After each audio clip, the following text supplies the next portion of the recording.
Nat, Moy, Ya. gue udah cerita tentang satu orang cewek, anak kecil, yang dari kecil dia udah dijadiin tumbal. Hah? Kok bisa? Itu dia, sampai akhirnya si cewek ini dimasukin ke dalam satu pesantren. Oke. Ini ceritanya udah gue catat di dalam catatan gue ya. Jadi kita sebut aja nama si anak cewek ini Ria. Dia ini anak tunggal dan dia tinggal di daerah Jawa Tengah. Nah, Ria tuh emang dari kecil udah sering sakit-sakitan gitu, Nat. Jadi cerita ini nih berawal dari Ria umurnya 10 tahun, sekitar kelas 4 SD lah. Waktu itu ayahnya Ria ini kerja di satu hotel di dekat rumahnya. Terus ibunya juga kerja masak-masak di hotel itu. Dan gara-gara orang tuanya kerja di hotel yang sama, akhirnya Ria seringlah main ke hotel itu dan main sama anak yang punya hotel. Nah, Ria juga sering banget dikasih baju sama makanan dari hotel itu. Ya udah mungkin udah deket kayak keluarga gitu kali ya. Ada satu waktu nih, sekitar jam 9-an malam, Ria tuh nangis-nangis. Dan dia minta pindah dari rumah tempat dia tinggal. Dan di malam itu, gak cuman sekali nih Ria nangis. Dia tuh nangis berkali-kali. Nangis, berhenti, begitu terus sampai jam 3 pagi. Barulah Ria ini bisa tidur di jam 3 pagi itu. Kayak orang tantrum gitu ya? Iya. Nah cuman anehnya, setiap Ria ini bangun, dia tuh gak pernah inget apa-apa yang terjadi. Jadi kayak dia tuh setelah bangun, dia gak tahu tadi malam kenapa. Padahal orang-orang tahu kalau dia tuh kalau malam-malam tantrum. Nangis-nangis segala macem. Dan itu berlangsung selama 7 hari, Nat. Tiap hari tuh, tiap malam dia kayak gitu. Nah, cuman ya setelah pagi, setelah dia tuh udah lupa dengan apa yang terjadi tadi malam, dia kayak biasa aja normal, main-main sebagaimana anak kecil biasanya gitu. Kayak seakan-akan dia juga gak tahu apa yang terjadi tadi malam. Karena orang-orang di rumahnya itu menganggap Ria ini dalam tanda kutip sakit gitu ya. Jadi gak diizinin sama orang tuanya buat sekolah dulu. Ya udah lu kayak ya dibawa ke puskesmas lah. Dibawa ke puskesmas kayak iya coba diobatin. Cuman ternyata nggak sembuh-sembuh, malah makin parah. Nah Ria ini tuh sampai setelahnya dibawa ke orang-orang pinter gitu. Dan itu sampai 10 kali Nat. Dan nggak sembuh-sembuh juga. Akhirnya Ria dibawalah ke kota tempat kakeknya tinggal. Nah di situ tuh orang pinternya bilang kalau ternyata Ria ini tuh mau dijadiin tumbal. Dan yang dalam tanda kutip nempatin badannya si Ria ini itu adalah buto ijo. Buset, yang badannya gede, ya serem lah pokoknya. Dan yang ngirimin si buto ijo ini adalah si pemilik hotel ternyata. Oh gitu? Berarti tuh si Ria itu mau ditumbalin sama si pemilik hotelnya? Benar. Anjing. Kasian banget ya. Kasian kan? Nah, orang pinter ini tuh nyuruh buat semua baju yang dikasih sama pemilik hotel ke Ria itu harus dibuang ke laut. Dan bokapnya Ria ini di rumah harus tidur di luar rumahnya sebagai ritual lah. Udah tuh, setelah dikasih solusi kayak gitu, ternyata untungnya berhasil. Dan orang tuanya Ria udah gak kerja lagi di hotel itu. Udah tuh, Ria untungnya gak pernah kumat lagi. Nah tapi, justru kalau Ria pergi ke tempat-tempat yang angker, dia tuh gampang banget kerasukan, Nat. Oh jadi sensitif gitu ya? Sama kayak tadi cerita lu, Nat. Jadi setelah dia dapet serangan-serangan atau teror-teror itu, dia malah jadi sensitif, gampang kerasukan. Mungkin bisa ngelihat juga makhluk-makhluk halus gitu. Nah singkat cerita nih, setelah lulus SD, Ria itu dimasukin ke pesantren sama orang tuanya.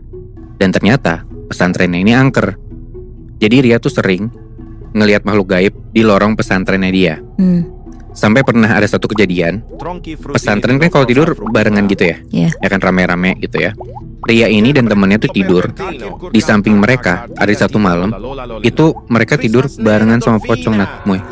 Tiba-tiba aja itu dia juga nggak tahu, mungkin karena emang pesantrennya angker kali ya. Dan pocong ini mukanya hancur banget, sehancur itu. Ada satu waktu lagi di satu malam di dalam satu ruangan nih, bukan ruangan kamar ya, di satu ruangan di pesantren ini, Ria ngeliat ada sosok cewek duduk di depan lemari. Ria kira itu mungkin salah satu santri. Jadi dia coba panggil tuh.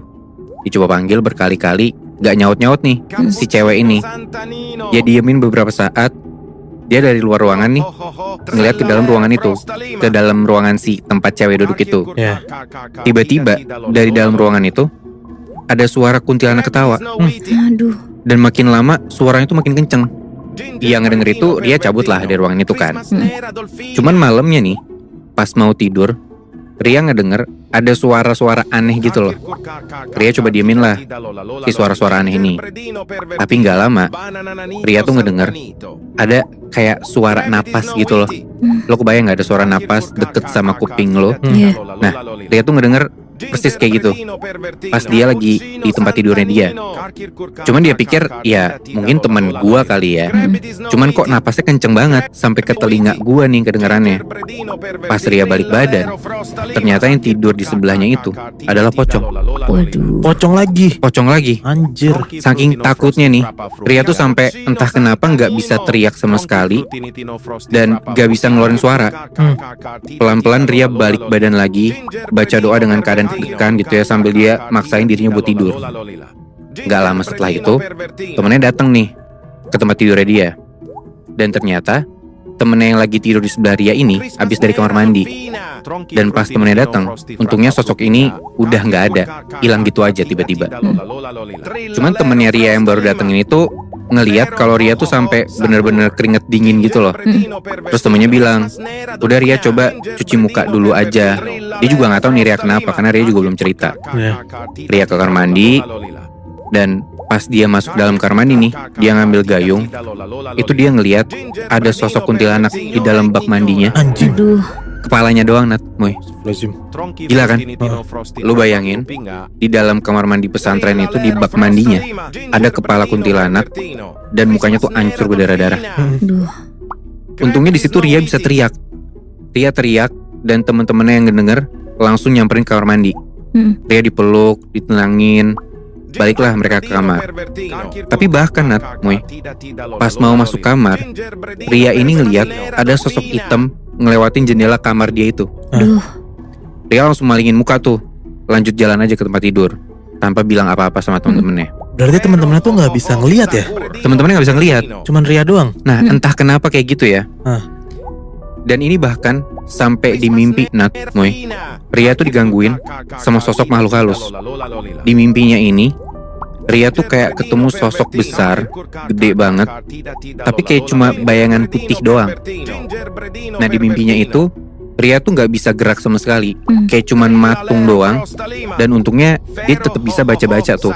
Dia baca-baca, dia doa, dia minta pertolongan dalam hati.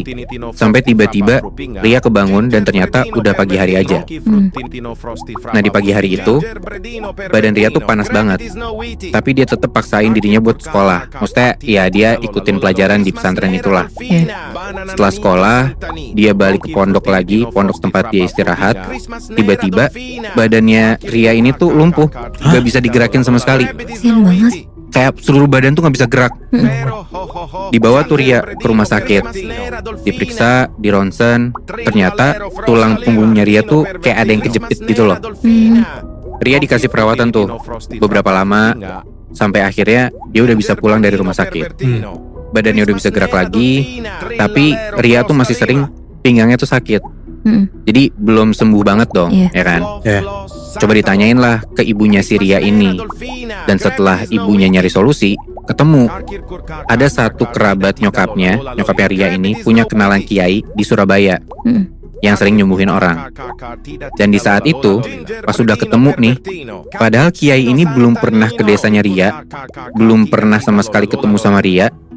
Tapi beliau tuh entah kenapa, entah gimana caranya, dia tahu letak rumah yang mau jadiin Ria tumbal. Wow. Jadi belum pernah ketemu nih, tiba-tiba udah tahu lu tuh ada yang numbalin, ada orang yang numbalin lu.